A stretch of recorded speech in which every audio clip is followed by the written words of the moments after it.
Hi everyone, welcome back to my channel. My name is Brittany, and if you are here for the very first time, welcome. I read books, I review books, and then I recommend them to readers like yourself.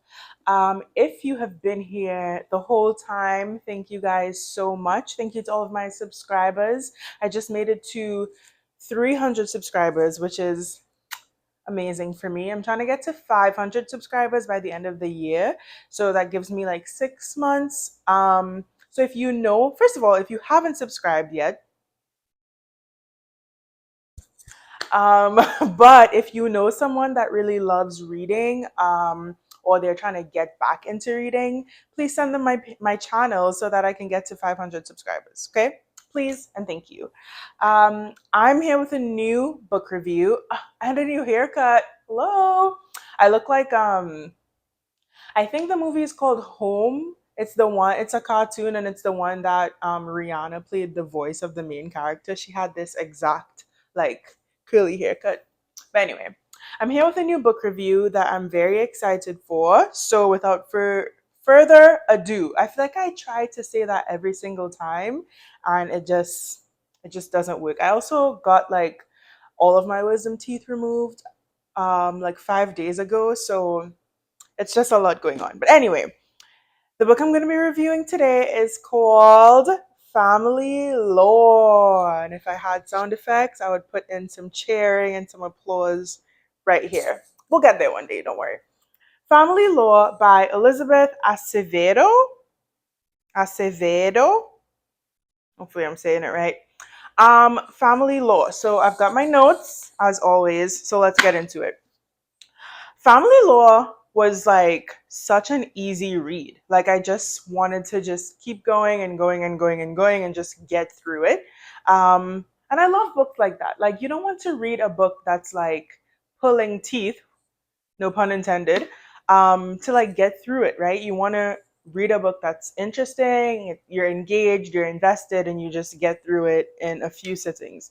So, Family Law follows the story of four sisters from the DR, and then they also have like their husbands, their mother. Some of them have children, and just kind of like following their lives. They're older women, which is kind of nice. I love when it's like a different type of main character or different types of main characters. Um, and each of these women, with the exception of one, has like a special magic. So in the book, like one is able to tell, she dreams when people are about to die. One is able to tell if someone's telling the truth or not. Another one is like really good with like plants and herbs and stuff. Um, so it kind of like follows that. So they grow up in the DR, and then as they get older, they move to New York, which is like cute. Love when I could like relate to something. And so the story is centered around like a living, or leads up to like a living wake.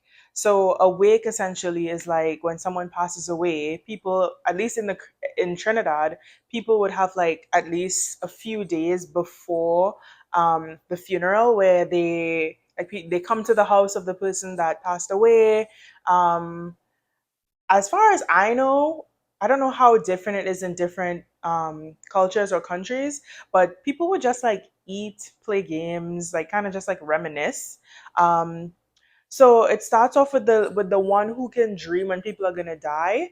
She decides that she wants to have a living week. So she's obviously not dead, and she wants to have a week for herself. So this kind of like causes everyone to like go into like a panic, because they're like, did you dream your own death? Like, how much time do we have? Like, what's going on? And she's not telling them anything. It's just like, I want to have this, like this is different, I have this idea in my mind, let's do it.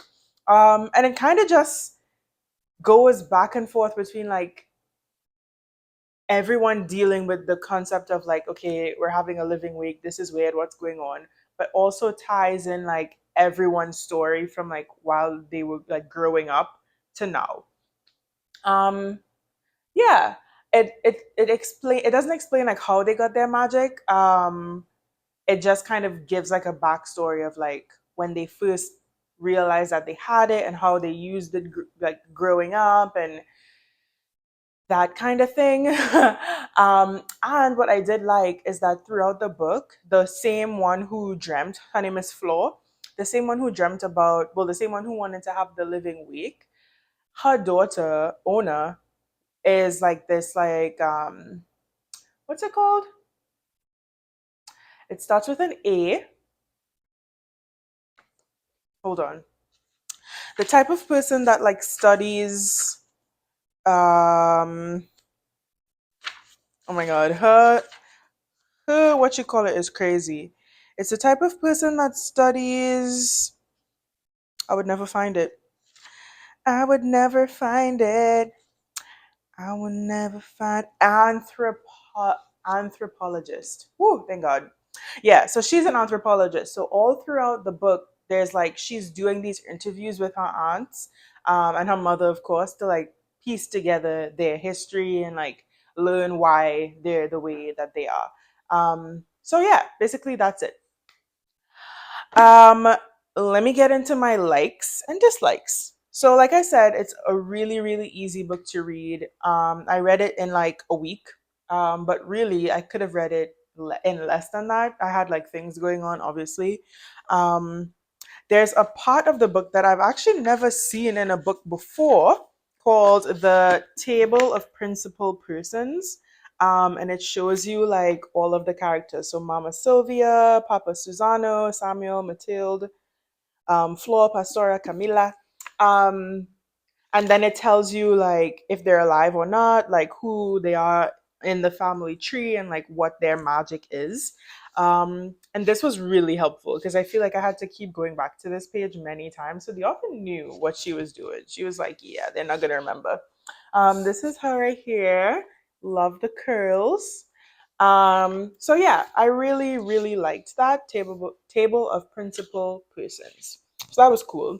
I loved the explanation of all of those characters. So like as you can see, there's quite a few. There's some on this page, and then a, a little bit. Excuse me, a little bit on this side as well. And I loved just hearing their stories and understanding like who they were from the time they lived in DR to now. And like there's like some beefs in the story and some areas of tension. And I guess you can kind of like see through them growing up, like why that is. And I thought that was really nice. Um, before I read Family Law, I read this book called The Brief and Wondrous Life of Oscar Wow, Wao. Wow. That reminds me of I don't know if you guys have seen this. It's like a TikTok and it's also like an Instagram reel of this girl, and it's like she's sounding out words, and the word that's spelled is WHO, and it's who, and she's like wow. Wow. Yeah, if you have to see it for the context. But Oscar, The Brief and Wondrous Life of Oscar Wow, and that book went into a lot of detail about like what DR was like during a certain time, and then this book also had like some information about that. So I felt like I had more like those kind of like went together, and I was like, oh okay, like I know what they're talking about. Like they would reference like a certain political leader that I read in the previous book, and I was like, I know it.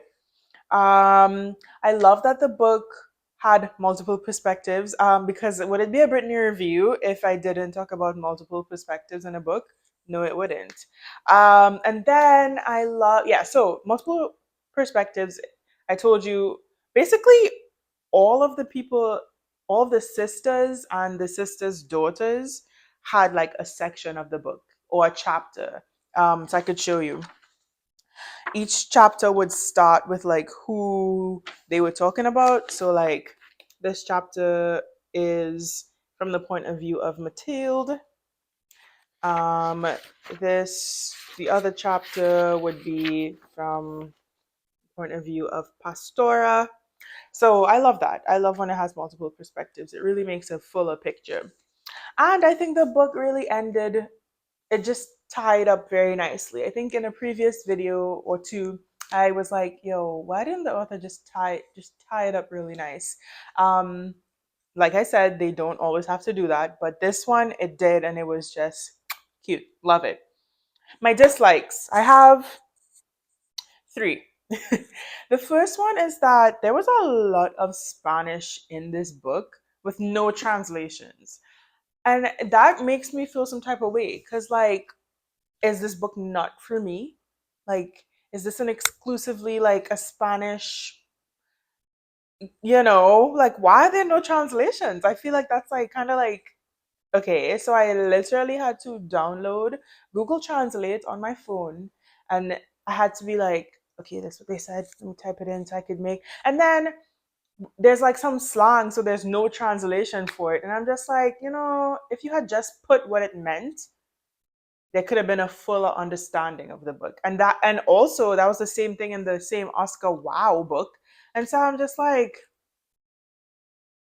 I don't like that. Like, I've read books before that had like a different language in it and they provided the translation. Like, not directly like this is what this means, this is what it is, but like not that blatant, but at least you could still like understand.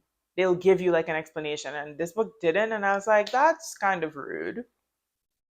But okay. Um I told you earlier that most of the girls and the ladies in this book had like some sort of magic. And two of the magics that they gave, so the magics for the daughters, so Ona and I don't know why I'm trying to like think of the name when it's literally right here. And Yadi, I just thought like their magics were like so random and weird. I'm not gonna tell you what the magics are, but it's just like one person's magic can like they dream when someone's gonna die. Another person's magic is I can tell the future. I mean, I can tell if someone's telling a lie or not. Another person's is like I can do all these tinctures and make all these herbs and heal myself or whatever. And then there's like two of them that are just like, this is so like childish.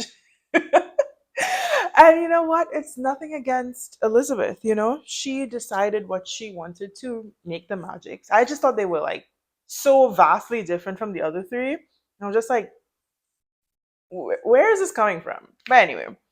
And then the last thing that I didn't like about this book is that in the book, the lady's mother, Mama Sylvia, she doesn't really have like any like speaking, like she doesn't have chapters dedicated like from her point of view, but the sisters and the like nieces talk about her, and she's mean. Now you all know from my previous video, a woman is no man, that I cannot deal with like a wicked mother-in-law character. And in this book, she doesn't have like major parts, but like the parts that they do share about her, she's like so cold and just like rough to her daughters. And it's just like, why? I just don't like that. I don't know. Something about a wicked mother slash mother-in-law just really rubs me the wrong way. Um, but she didn't take up that much of the book, like compared to Farida in A Woman Is No Man, so not that upset. But yeah, the themes of the book are, of course, love, loss, migration, marriage, divorce, strained parent-child relationships, like I was talking about Mama Sylvia and the daughters, magical powers, of course. And this book has a lot of like adult content, so I wouldn't recommend this to like your young adult reader, or your teenage reader, I should say. But overall, I'm giving this book 4 stars. I really enjoyed it. I would recommend it to someone, especially if you want to just have like a fun, light. It's not like too heavy. I know it's centered around like a living wake, but it's not that heavy. Like, it's pretty chill to read through. So 4 stars for family law for me. Um, if you've read it before, please let me know in the comments. It's not that new, so I think a lot of people probably have read it already or have seen it around. Let me know what you think. How many stars did you give it? Or if you now are a little bit intrigued, thanks to moi, and you want to read it, also let me know in the comments. And yeah, thank you guys so much for tuning in yet again. And I will see you in the next video. Bye.